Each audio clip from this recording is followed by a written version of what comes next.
Hi, and welcome to the Healer's Connection. I'm Dr. Michelle Petacola, founder of Second Chance Secrets and Secrets of Life and Death. And today I'm going to be sharing with you the 4 superpowers of a great human adventure. The 4 superpowers. I'm actually going to share my screen for a moment. The 4 powers. So we're going to go through the first 3 powers here. And the first power is what I call brilliance. This is your light. This is your spiritual being. This is your higher self. This is your connection to divine. This is why you're here in this 3-dimensional plane. And this is at the apex of the triangle. The triangle is sort of the triangle of life. And there's one other element that gets involved in this, and I'll get to that later. But brilliance is, as my yoga teacher said, you are a spiritual being having a human adventure. So the purpose of sharing with you the 4 superpowers of life is to help you have a great human adventure. Wouldn't that be nice? No misery, no frustration. Well, maybe there would be a little misery and frustration, but you would know how to address those things so that you didn't spend a lot of time in misery, a lot of time in pain or suffering. So these are the elements or the superpowers that help you to have a great human adventure. So I want to talk a little bit about brilliance and why this is so important. This is who you really are. This is why you're here. This is what you're meant to be doing in this life. This is your reason for incarnating. Now, some of you out there listening to me tonight might take objection or have some difficulty with the idea of brilliance, the idea of spirituality. Maybe you don't believe in spirituality. Well, what are you doing on this call? The reason that we bring this up is whether it's true or not. And frankly, we won't know until we die, for sure, right? We won't know if there is more to our existence than this human existence until we die. And you know what? Whatever happens afterwards, it doesn't matter. It's right now, here in this life, that it matters. And it turns out that human beings are meaning creators. Their brains are actually wired to make sense of the world and to create understanding. And even if the brain is given a random series of events, it can form a pattern out of it. We actually have that capacity. And that's part of our brilliance, is that we can see patterns. And so we actually have a better time in our lives when we believe in something of a higher order, when we believe in something that is a greater pattern than just ourselves, that there's some sort of guidance or meaning. As Albert Einstein said, you basically have a choice. You can either believe that everything is random, or you can believe that everything is a miracle. And I happen to believe that it is much more enjoyable if you believe that everything is a miracle. I actually had an epiphany one day, a spiritual epiphany that made me believe without a shadow of a doubt that there is a spirituality, that there is a pattern, that there is a divine force, a benevolent force that is helping us to make the most out of this human adventure. And I would like to share it with you. Years ago, when I first joined a spiritual group, and I joined it because my life was a mess, which is usually what draws you to spiritual groups, I spent the whole summer there, 2 solid months of spiritual practice, chanting, dancing, whirling, slow movement exercises, meditation, hiking, the works. By the end of those 2 months, I was higher than a kite. I had decided to spend another month there, even though the official summer retreat was over. And I had a break of a couple of days. So I arranged with some of the other students to take a journey, to take I'm not actually going to stop sharing so I can engage a minute. So we were going to take a trip to a pueblo, an Indian pueblo called Acoma, which meant Sky City, because it was on top of this mesa high up. And they were going to do a harvest festival. So we get in my trusty, very ancient VW van, and we drive, first stop, Albuquerque, to pick up another student. So I stop, wait for her to come out. She gets in the van. I turn on the engine. It doesn't start. I try again. It doesn't start. It's not starting. So my usual response to a car not working properly is to get pretty upset, to curse, to swear, to cry, to whine. But I had just finished doing 2 months of spiritual activity. And it just didn't feel in alignment. So I thought, okay, let's see if this really works, this spirituality. So I pulled out my trusty idiot VW manual and I started to diagnose the problem. And just as I figured out what was wrong, a man appeared at my shoulders and he said, "May I help you?" Well, I laughed and I said, "Well, only if you're a VW mechanic." He said, "Well, actually, I am." You could have knocked me over with a feather. Oh my goodness. I said, "Well, here's what I diagnosed." And he said, "Yeah, that sounds about right." I said, "Well, do you happen to have that part?" There was some sort of diaphragm. I don't even remember what it was. And he said, "Well, let me check in my studio." So he goes into his studio, rummages around, and comes out with the part. And he even offers to put it into the car for me. He charges me $5. I thank him profusely. The car starts up. We head off to our adventure at Sky City. Just as I hit the main highway, which was Highway 40, it dawns on me. It's Labor Day. All the other shops are closed. Goosebumps. I felt that the universe had literally been waiting for me to make my decision. Was I going to make the right decision and step into my spiritual higher self, or was I going to go into my lower self? I made the right choice. And magically, this mechanic showed up and solved my problem. I felt so held, so certain that this was the right path for me. So I ask you, if you want to put in the chat, have you ever had an epiphany like that? Have you ever had an experience in your life where you knew without a shadow of a doubt that there was more to this world than randomness, that there was some kind of spiritual force? Yes, surely more than. So that was what convinced me that this world is a magical world. This world, and when we connect with our spirit, when we connect with what's really important in our lives, magic happens. Now, sometimes magic doesn't happen because our spiritual self has some other ideas about maybe something that we need to learn. At least that's the way in which I make sense of it. And as I was saying before, why not believe that the world is magical? Why not believe that the world is a miracle and that there is a force? Because your body and your life is better if you believe in that, because we are meaning-seeking humans. And if we're wrong, well, who cares, right? So why not enjoy life?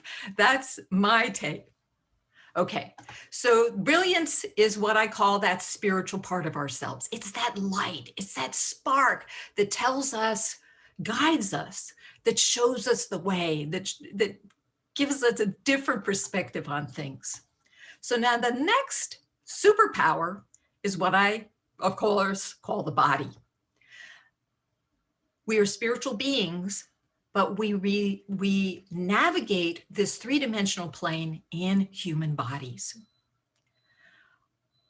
I think I always had a certain sense of separation from my body, that I always, from the time that I was born, had this sense of, whoa, this is a weird adventure.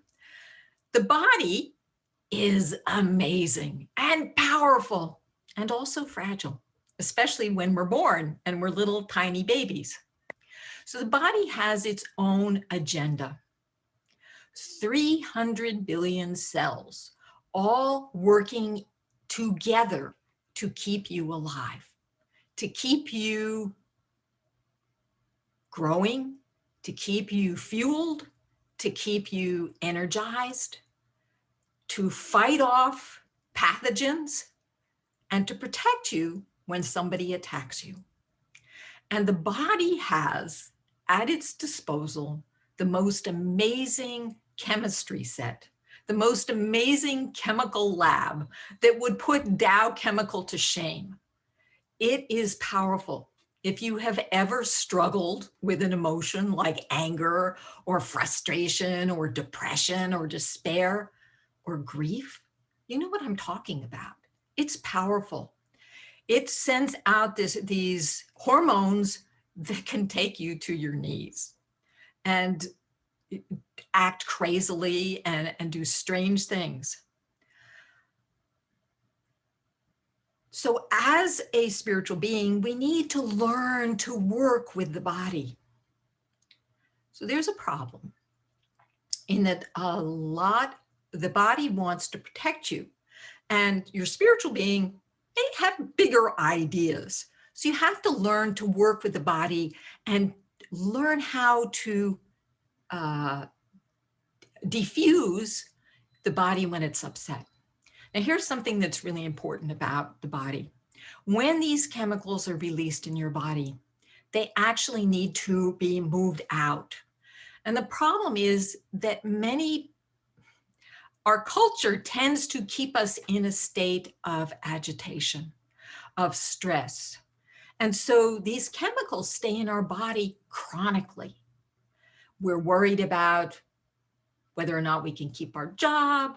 We're worried about whether our marriage is working. We worry about whether our children will be safe. We worry about whether we're making the right choice, buying the right couch. And so we're always in this state of worry. Now, a lot of that worry came from childhood when our parents conveyed that particular mindset to us, our habit. And I will be talking a little bit about mindset in a moment. But we oftentimes are in a chronic state of overwhelm and stress. So these chemicals are really only supposed to be in your body for a short amount of time, just enough to get out of harm's way. And when they stay in your body over a long term, they do damage to your body. And this accounts for a great many diseases. There's a book called Deadly Emotions. I highly recommend that you check it out, maybe out of the library if you can get it there, and read it, because there are numerous studies, scientific studies, of the relationship between stress and chronic illnesses, cancer, immune disorder, skin irritations, heart disease, just a myriad of diseases, because the body is not supposed to be in a toxic environment all the time. And then if you add that onto that, a real toxic environment, then you do have the recipe for having a hard time with your body. And when you remember that this is your vehicle through life, this is your car. And if you take really good care of it, it will last a long time. But if you forget to change the oil, if you don't get the joints lubricated, if you don't give it good gas or fuel, it won't last very long. So there are a lot of things that you need to do with your body. One of them, one of the main things I help people work on is dealing with the chronic stress and overwhelm and fear, the emotions. Now, it turns out that if you know how to handle your emotions, you can release that emotional energy, get this, in 2 minutes or less. That's right. When you really allow those emotions to release, they really, and I've worked with plenty of clients, it rarely does it last 2 minutes.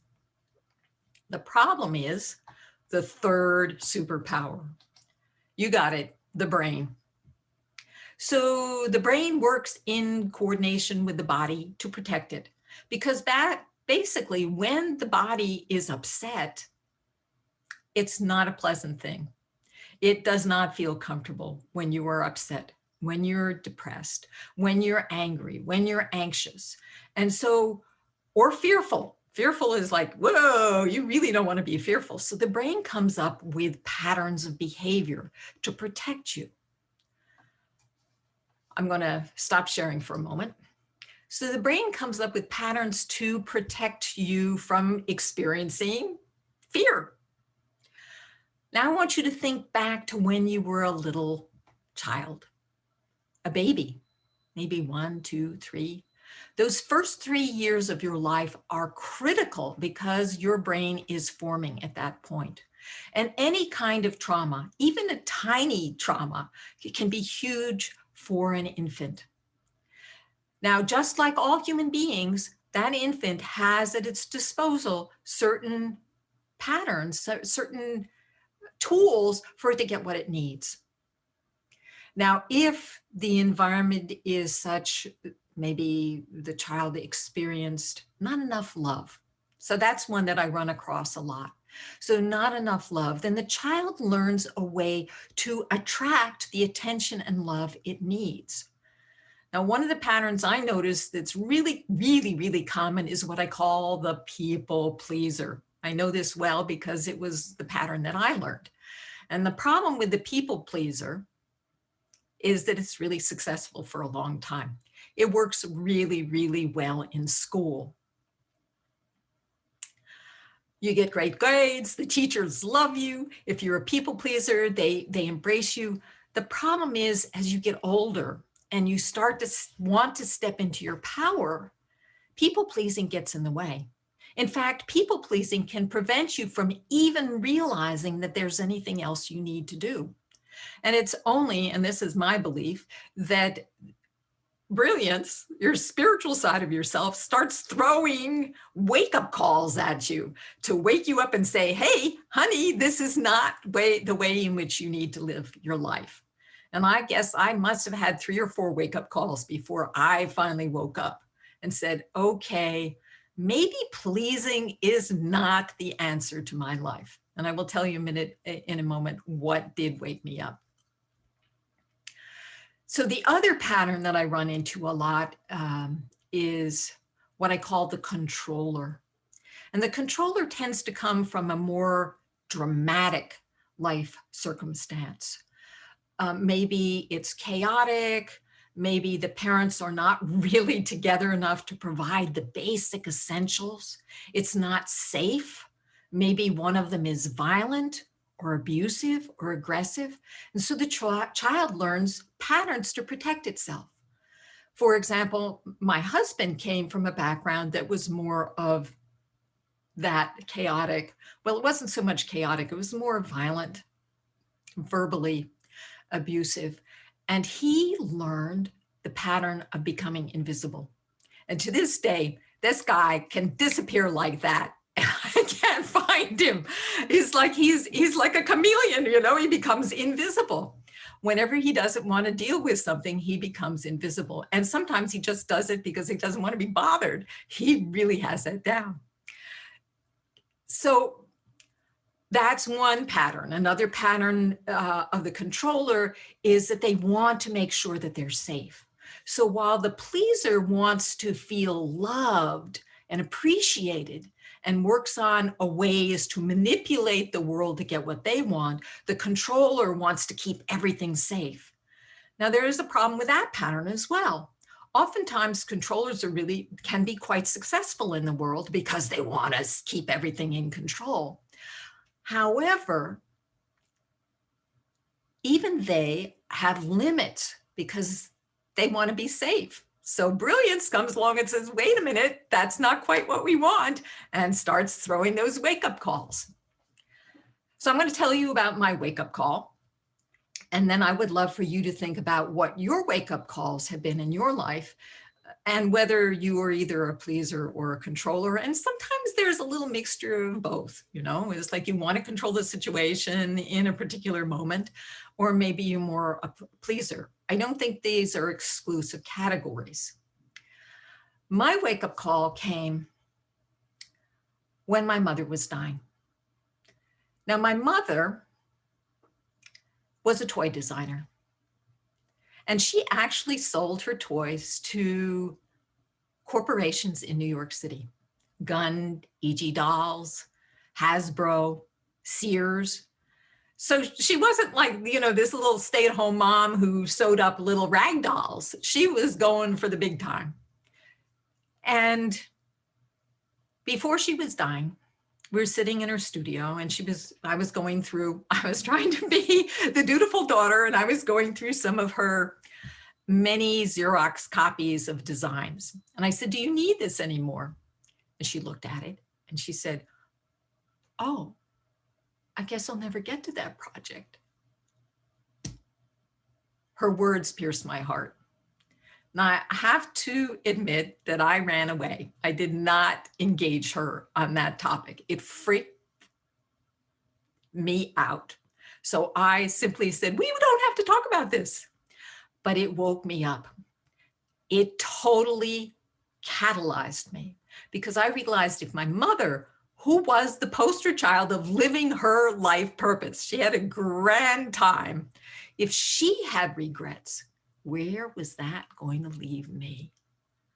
And I suddenly realized I was almost 50 years old, that I had been wasting my life, and that at the end of my life, I was going to look back and say, what was I thinking? So I decided that I was going to become more courageous and do things that interested me. And that's when I decided to make my documentary film series, Secrets of Life and Death. It said, I want to find out what this whole business is about death. And that eventually led to my working with people around grief and loss, and now helping people to have a second chance in their lives, to have a great human adventure. So that was my wake-up call. That was the final wake-up call that said, it's time to live my purpose. Because, well, if you've read the book, The 5 Regrets of the Dying by bestselling author Bronnie Ware, the number one regret is not living a life true to yourself. That is the number one regret. And, that we only have this one great adventure as far as we know, and we might as well make the best use out of it. So you need to bring those 3 elements into coordination. Brilliance needs to be the GPS, the guiding light that shows the rest of the way. So that means learning how to deal with your emotions. It means learning how to deal with the brain, and the brain gets programmed by your parents and your community. So that's the third one. I'm going to share the screen a second again.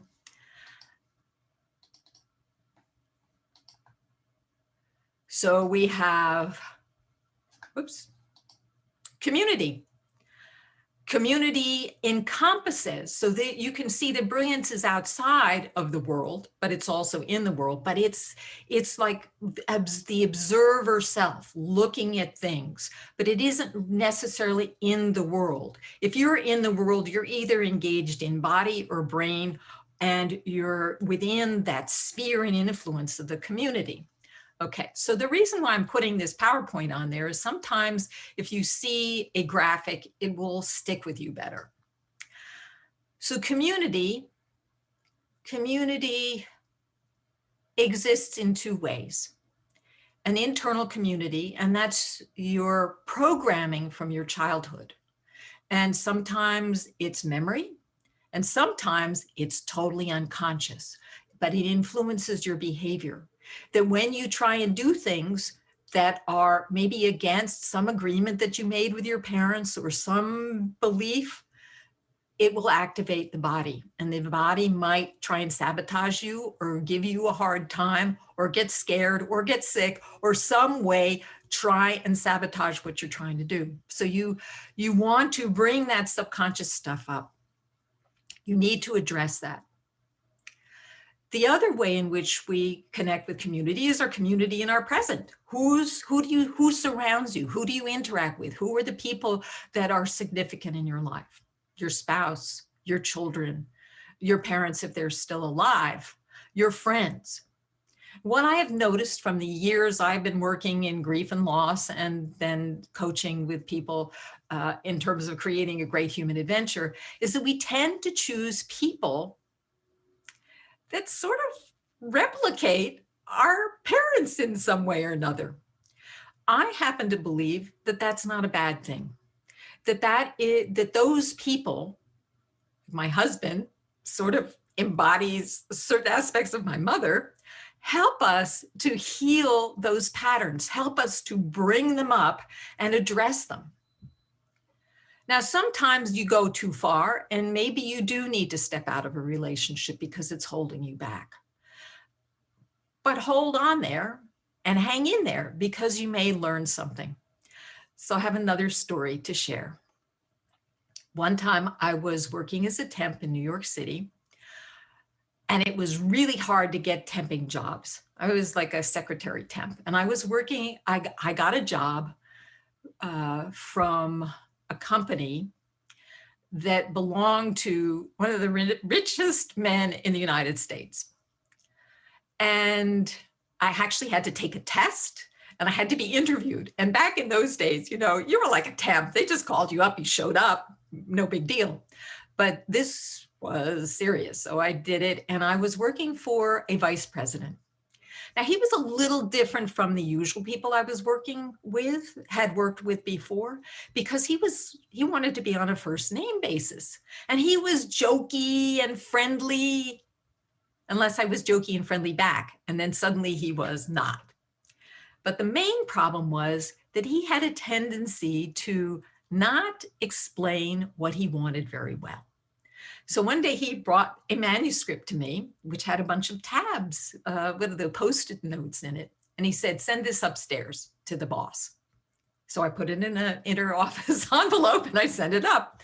So later on he comes in like the next day and he says, so what happened to the manuscript? I said, well, I sent it up. He said, did you take all the Post-its out of it? I said, no, it said personal and confidential. I didn't open it up. So he has a fit. I'm like, oh my God. He says, well, call the woman upstairs, call the secretary and see if she still has it. So I call her and I say, do you still have that manuscript? And she says, no, it said personal and confidential. I just gave it directly to the boss. And so he was really angry at me. And I went home fuming because part of being a people pleaser is also being a perfectionist. I did not like to be criticized, especially for things that weren't my fault. So I went home and I thought to myself, well, this is only a temp job. I can leave it. Well, it was kind of hard getting that job to begin with. So I thought about it and I said, well, you know what? I have a problem with criticism. What if I treat this as an opportunity to be better at handling criticism, even criticism that's not my fault? So I made that intention. I went back to work. And in 2 weeks, the man that I was working for got a promotion and was transferred to Ohio. I was like, wow. And I lived to work with him from afar and have him say that he was so grateful for me to be there.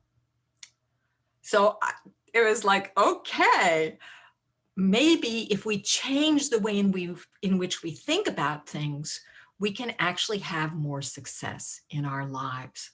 So that's one of the things that I try and teach my clients is how to reframe things so that you feel not a victim, but feel empowered. That you look at the world as meaningful and magical and trying to support your great human adventure. So let's see. So, do you have challenges in your life? Who has been a challenge in your life? And can you change the story? Sometimes life is smooth and easy and flows. Like, for example, the time that I had that car mechanic show up. And sometimes it's difficult, but that's okay too, because it's often an opportunity for us to learn. Okay, so that's the end of my presentation. And I want to open it up if you want to do laser coaching or you want to share some of your experiences.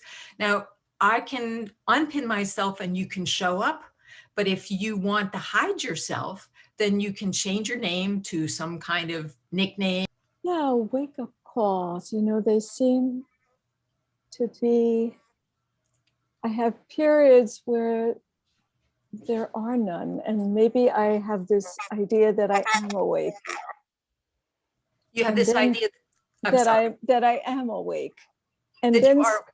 Mhm, something happens that is rattling mhm. in some way. And it certainly provides space. Am I echoing? Yeah, a little bit or something. Yes, I think I'm there is. sorry. I don't know. Nope. You're going to figure it out. I'm going to go to Agnes and we'll come back to you in a minute. So, Agnes, unmute yourself and tell me about your epiphany. I want to hear the moment in which you realized that the life was magical. Well, yes, I've written my story already. I can share a little bit about it, but I mean, I have had little epiphanies all the time. And I even had a car epiphany, once upon a time too, where I was coasting down what they call the Highway to the Sun, I think it's called, in Wow. Glacier National Park. And Woo. a little Volkswagen Beetle. There's those Volkswagens. And yeah, you Superpowers. reminded me of it. I don't think of it often, but yeah, it's my luck of the Irish story. My husband's Irish, but we're coasting down the mountain. We're going downhill and the car's not really moving. And it like died. And my husband is coasting literally with, the brakes because we're going downhill. And finally we hit a flat spot and the car just, stopped Stop. dead. And another car coming up the highway stopped. Wow. And he says, looks like you're having a little problem. Let me take a look. So yeah, I mean, we just had the car into a mechanic before we went on the trip. It was working perfectly fine. So he said, let me go to my car and get me a little wrench. It looks like you have a loose wire here. Oh my So God, that's hilarious. he did. And he fixed the wire and we thanked him. And he said, by the way, I'm a mechanic. Can you imagine in the middle of the wilderness, Yeah, having a mechanic stop right there for you? at that moment in time. Yeah, that's pretty magical. Did you Yeah, so connect it to the magic of the universe at that time? Did you feel like you were being protected at that time? well, I was fairly young. I was in my probably late 20s, but I just called it the luck of the Irish because my Uh-huh. husband's Irish. I mean, I didn't talk about the universe or God that much, but I want to tell another story about me, about how I felt lonely a lot of my life. Mhm, I mhm. had a lot of experiences, including like being in an orphanage, foster home, Wow. You were in a, yeah. oh my gosh, what happened?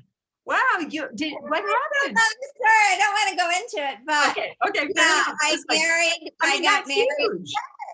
Yeah, well, it's not a big deal, but the point was I escaped that loneliness through reading books.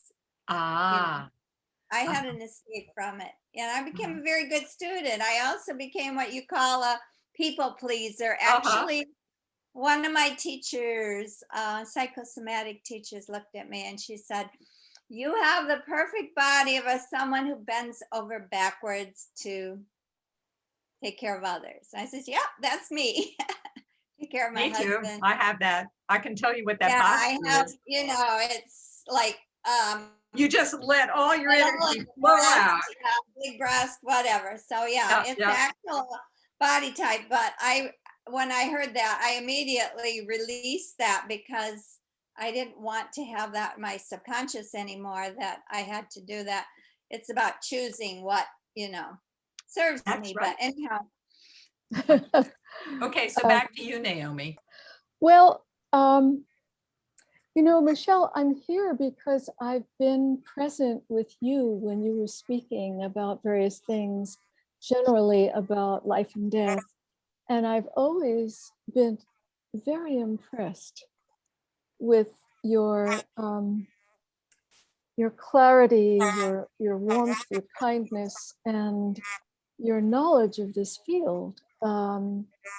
As it happens, a friend, not like the closest friend, but somebody I knew for a while and cared about, just died suddenly Sunday. And I have noticed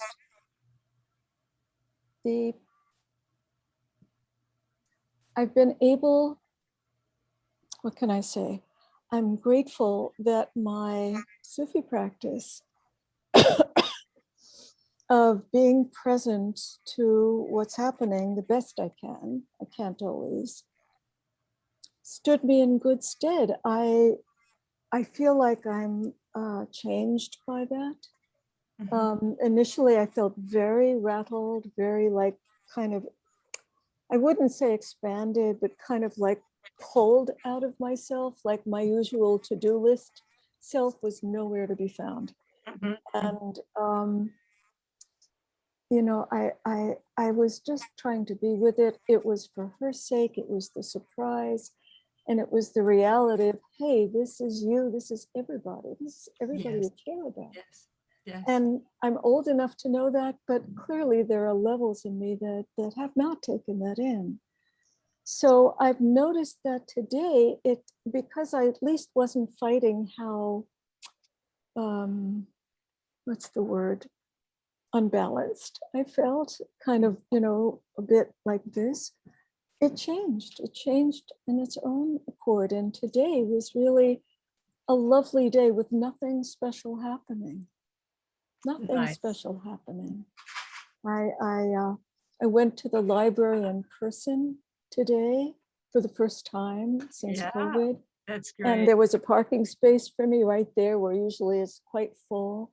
Mhm. And, that was lovely. That was miraculous. I mean, also like Agnes, I read, I love books. I actually help people write books. And it was just lovely to be in an atmosphere that felt so friendly, as my library does, and so full of possibility. Talk about possibility, one Yeah. book, another book.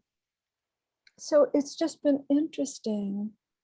I certainly used to be somewhere between what you talked about. I really bore down on my feelings for a very long time to try to control whatever was in there that was unknown to me for a very long time because of a very chaotic background. And perfectionism certainly does go with that. And I noticed, I've been working on it, but I noticed that after I got the news about my friend and I couldn't concentrate and all that, that as it metamorphosed into whatever the next phase is, I felt much more at ease. I felt much more at ease in my body. I wasn't demanding that I push myself. Yes. It just felt like, you know, I've learned this. I didn't make it up myself, but you know, I remembered, oh, you know, I'm being supported, I'm being breathed, I'm being Mhm, breathed. I'm mhm. still here.